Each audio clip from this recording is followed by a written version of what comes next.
सुबह की ठंडी हवा में लाल किले की दीवारें सुनहरी धूप से चमक रही थीं। गेट नंबर 4 के पास खड़ा था एक अर्जुन राठौर, सादे चेहरे वाला ईमानदार जवान।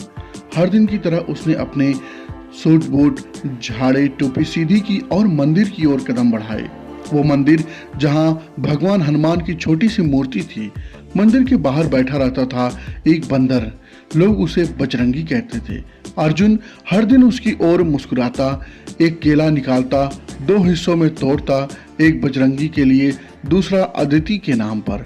अदिति उसकी पत्नी पिछले 6 महीनों से हॉस्पिटल में थी।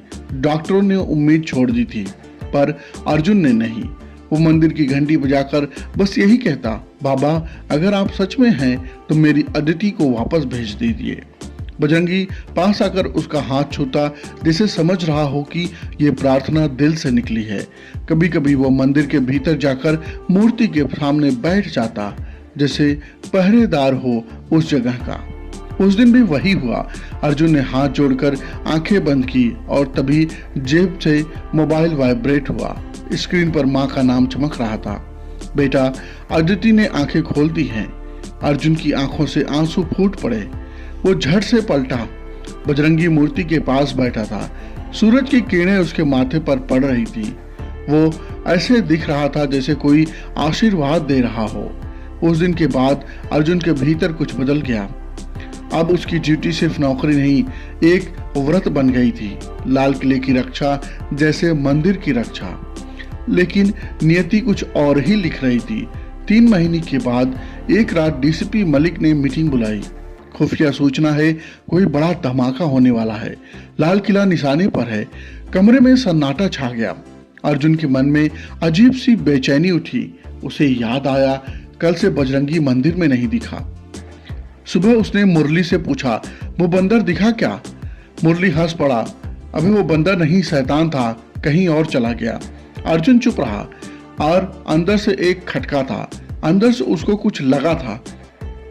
शाम को जब वो ड्यूटी पर था, उसे मंदिर के पीछे झाड़ियों में हल्की सी आवाज सुनाई दी।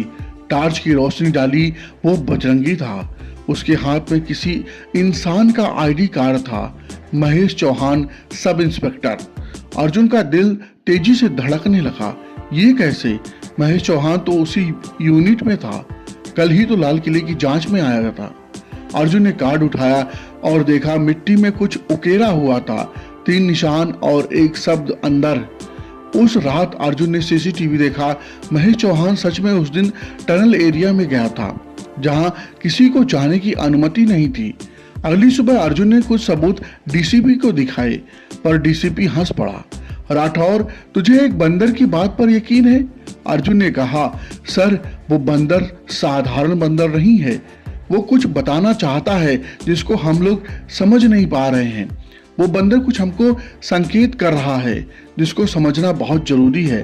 डीसीपी ने सिर हिलाया। तू फिलहाल निलंबित है। बहुत हुआ तेरा पागलपन। तू चल हट यहाँ से, हमें अपना काम करने दे। तू बेफजूल का सरकारी कामों में अड़ंगा मत डाल। आ जाता है बेवजह का हम लोगों को डिस्टर्ब करने। अर्जुन बाहर निकला, पर उसने हार नहीं मानी। उसने मंदिर की सफाई की, घंटी बजाई और कहा, अगर तू वाकई मेरे साथ है तो मुझे रास्ता दिखा। हे बजरंगी, मुझे रास्ता दिखा। मैं अब तेरे ही भरोसे हूँ। सब मुझे गलत समझ रहे हैं, कोई मेरा यकीन नहीं कर रहा है। अब तू ही मुझे रास्ता दिखा और मुझे इशारा कर, मुझे संकेत दे। तभी बजरंगी दीवार की ओर भागा और मिट्टी खुरचने लगा। नीचे कुछ चमका, एक पुराना लोहे का ढक्कन। अर्जुन ने उसे खोला। अंधेरी सुरंग, सांसों में धूल, पर हिम्मत में आग थी। अर्जुन हार नहीं मान रहा था। अर्जुन बस उस सुरंग में आगे बढ़ने की कोशिश में लगा हुआ था। सुरंग में नीचे जाते हुए उसे पुराने पत्थरों पर कुछ उकेरे हुए अक्षर दिखे, अधोगति पथ द्वारम, अधोगति पथ द्वारम। नीचे पहुंचा तो दीवार पर नक्शे टंगे हुए थे और एक टेबल पर लैपटॉप, स्क्रीन पर लाल किले का ब्लूप्रिंट था। वहीं पर बैठा था महेश चौहान। अर्जुन ने उससे चौंक कर कहा, तू यहाँ क्या कर रहा है?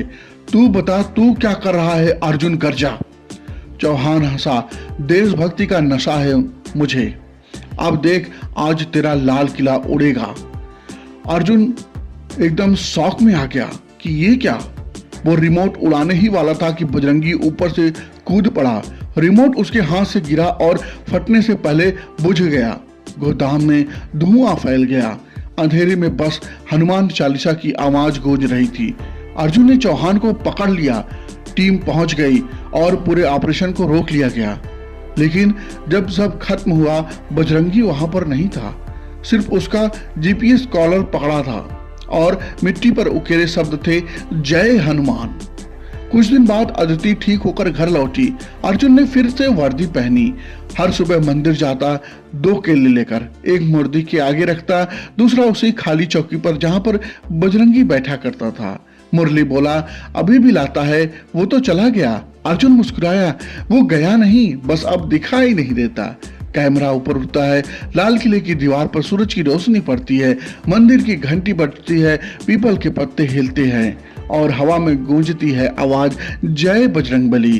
धीरे धीरे देश फीका पड़ता है और संगीत में घुल जाता है।